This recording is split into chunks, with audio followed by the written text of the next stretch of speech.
ধূপগুড়ি উপনির্বাচনে বিজেপি হেরে যাওয়ার পর অনেকটা সময় কেটে গেছে।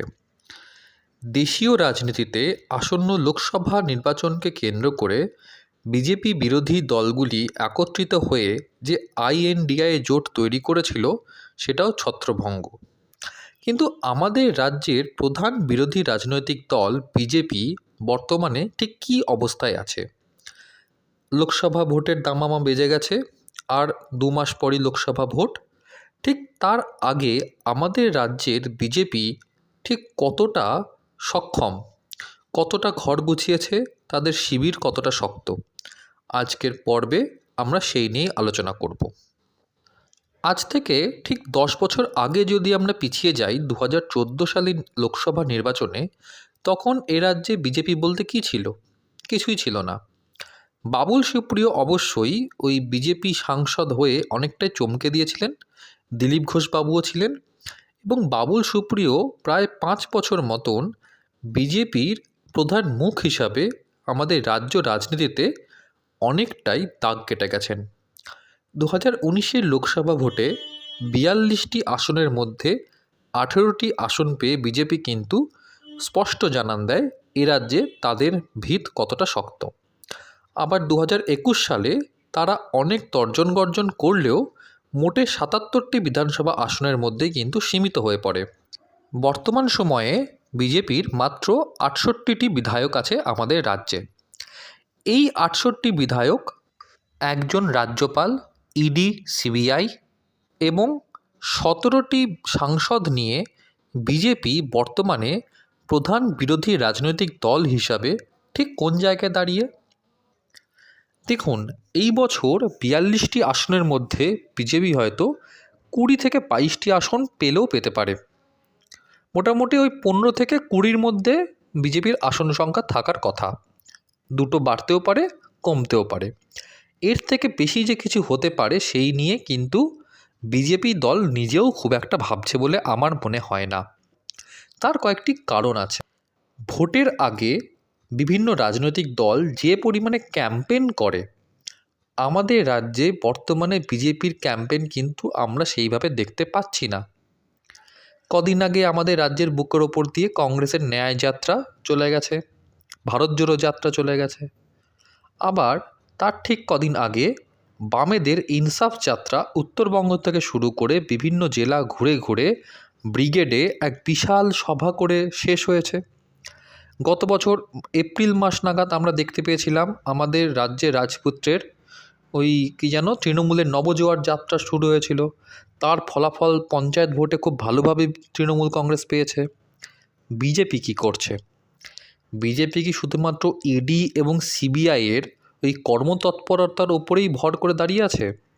ইডি সিবিআই কবে ঠিক খপ করে আসল অপরাধীকে ধরবে আর তাকে জেলে ভরে দেবে, আর ঠিক তখনই বিজেপি একদম হা হা হা হা করে রাস্তায় নেমে পড়বে ঝান্ডা হাতে করে, দেখো আমরা করে দিয়েছি, দেখো তোমাদের শাসক চোর, তাই আমাদের ভোট দাও, আমাদের জেতাও।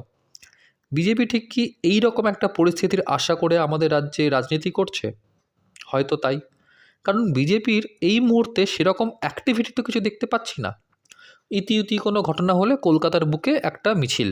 শুধু কলকাতা তো আর পশ্চিমবঙ্গ নয়, বিধানসভা বা লোকসভার সবকটা আসন তার কলকাতায় নয়।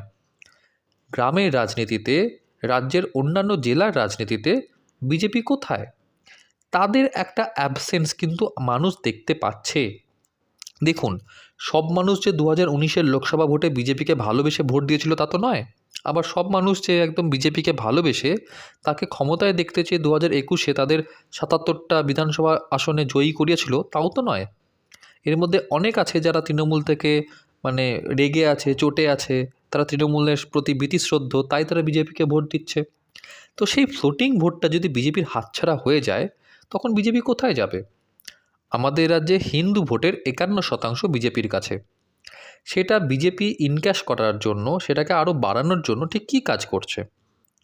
22শে জানুয়ারি রাম মন্দির উদ্বোধনের সময় বিজেপি আমাদের রাজ্যে ঠিক কোথায় কোথায় কী কী কার্যক্রম করেছিল, তার কতটা তারা মূল মিডিয়ায় দেখাতে পেরেছে, সোশ্যাল মিডিয়ায় কতটা দেখাতে পেরেছে?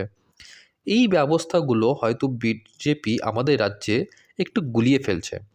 বিজেপি কিন্তু রাষ্ট্রীয় স্তরে অনেক বেশি ডিসিপ্লিন একটি দল। তারা অনেক আঁটঘাট বেঁধে, অনেক ব্যবস্থাপনা করে, আইটি সেল নিয়ে কিন্তু যে কোনো প্রোগ্রামে ঝাঁপিয়ে পড়ে।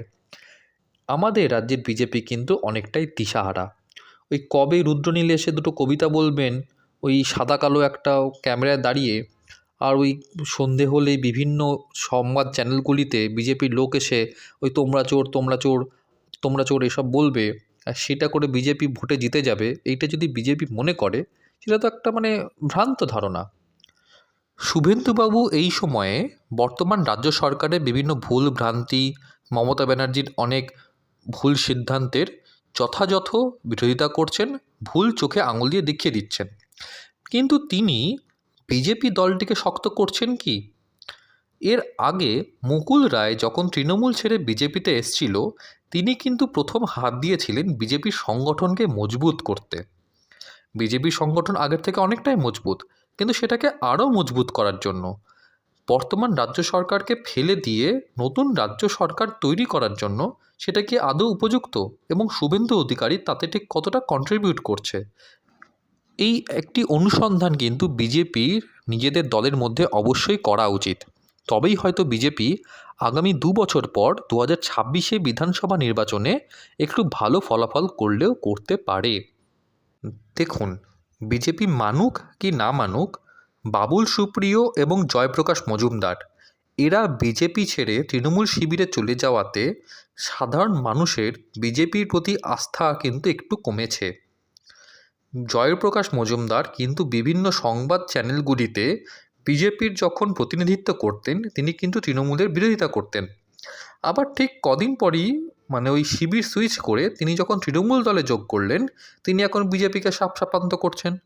অর্থাৎ সাধারণ মানুষের মনে কিন্তু একটা প্রশ্ন উঠছেই যে এই আজকে আমরা ভরসা করে যে বিজেপিকে ভোট দিচ্ছি, তারা কজন বিজেপিতে টিকবে।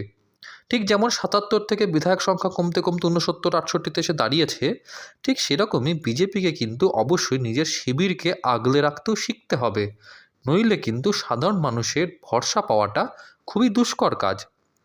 শুধুমাত্র ইডি সিবিআইয়ের জালে এক এক করে তৃণমূল কংগ্রেসের বহু তাবড় নেতা সাংসদ জড়িয়ে পড়ছে বলেই যে সাধারণ মানুষ স্বতঃপ্রণোদিতভাবে বিজেপিকে একদম গলায় জড়িয়ে ধরবে, তা তো হতে পারে না। বিজেপিকে অবশ্যই সাধারণ মানুষের কাছে পৌঁছে একটা স্পষ্ট বার্তা দিতে হবে যে কেন তারা এই রাজ্যে তৃণমূল কংগ্রেস সরকারের বিপক্ষ হিসাবে, একটা অল্টারনেট হিসাবে কেন তারা দক্ষ, কেন তারা একটা বেটার অল্টারনেটিভ। এই ন্যারেটিভটাকে কিন্তু বিজেপিকে সাধারণ মানুষের মনের মধ্যে প্রতিষ্ঠিত করতে হবে। আর তার জন্য বিজেপির দরকার একটা প্রপার ম্যানিফেস্টো, একটা প্রপার প্রোপাগান্ডা। শুধুমাত্র ওই তৃণমূল চোর, ভাইপো চোর, দিদি চোর, পিসি চোর, এই চোর চোর ব্যাপারটা কিন্তু সাধারণ মানুষের মধ্যে আর দাগ কাটছে না।